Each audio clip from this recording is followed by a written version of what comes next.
but they're also remembering that trailblazing Senator Dianne Feinstein, who passed away yesterday at the age of 90.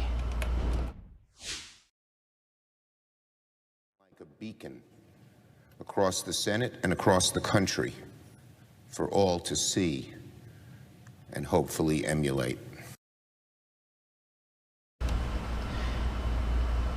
She's been serving in the U.S. Senate since 1992, all of my entire life, and she spent about 50 years working in public service, being remembered today, again, as a trailblazer in U.S. politics. To talk more about all of this, we want to go ahead now and bring in Isaac Hale, friend of the show and guest here on Live Now from Fox as we continue to discuss all of this. Thanks for coming back, Isaac. Thank you for having me. All right. Well, tell us first, who is Dianne Feinstein and what is the legacy that she leaves behind? Senator Dianne Feinstein had a very long and unusual political career. She was the mayor of San Francisco from 1978 through 88, where she ascended to the office after the assassination of Mayor George Moscone and Supervisor Harvey Milk. She was elected to the United States Senate in 1992 in what many have dubbed the Year of the Woman. Also, our California Senator Barbara Boxer was elected in the same year. At the time of her passing, she was the oldest U.S. senator. She was also a political chameleon. She was generally a liberal, perhaps best known for authoring the 1994 federal assault weapons ban, also an outspoken advocate for women's rights, environmental protections, and reproductive choice, but also a frequent antagonist of progressives, vetoing domestic partner legislation as San Francisco mayor, fighting efforts to remove the Confederate flag from in front of City Hall, and in the Senate, outspoken in her opposition to the Green New Deal, her support for the Senate filibuster, support for expansions of spying on U.S. citizens, and support for the authorization for the Iraq War in 2003. She has just decades of service that very few lawmakers or very few Americans can even have attributed to them. As she leaves her seat, as she passes away, this now leaves California's Governor Gavin Newsom in the hot seat for appointing another U.S. Senator to the Senate after Alex Padilla back just several years ago. What do you think the plans are for that, and are discussions being had? Well, yes, discussions are being had, and supporters of various potential candidates are lobbying the governor very hard. A big question is whether he will appoint one of the people who is currently running for the U.S. Senate.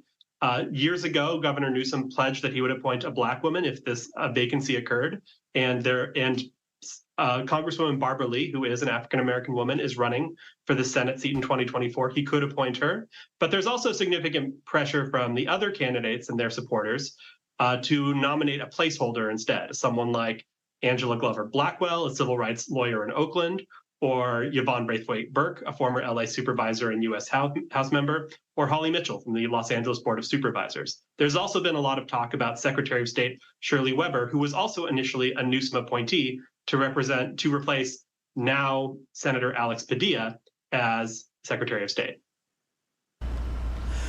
You know, we even spoke about this several weeks, if not months ago, about the state of some lawmakers, including Feinstein, given that her age and her health really came into question as she serves, 90 years old in the U.S. Senate.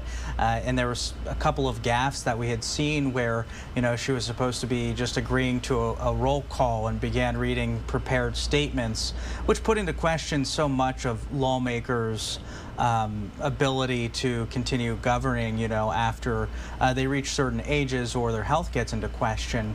As we discuss this, what is her legacy that is going to be left behind? Will people remember her for those later years and, some may argue refusing to leave the seat, or will she be a little of both with just all of her decades of service put to the test? I mean, I think she will be remembered in many different ways. I think she'll be remembered for her policies, some of which endeared her to the left, some of which angered the left. As a member of the Democratic Party, I think she'll be remembered for her tenure as San Francisco mayor. But I do think that she will also be remembered for sticking it out until age 90 in the United States Senate, something, the Senate has long had people who stuck it out well into their old age. And currently, a third of United States senators are over the age of 70. And this is a particularly pressing issue on American voters' minds, as if former President Donald Trump and current President Joe Biden are their respective parties' nominees, both would be poised to be the oldest president ever if elected to office.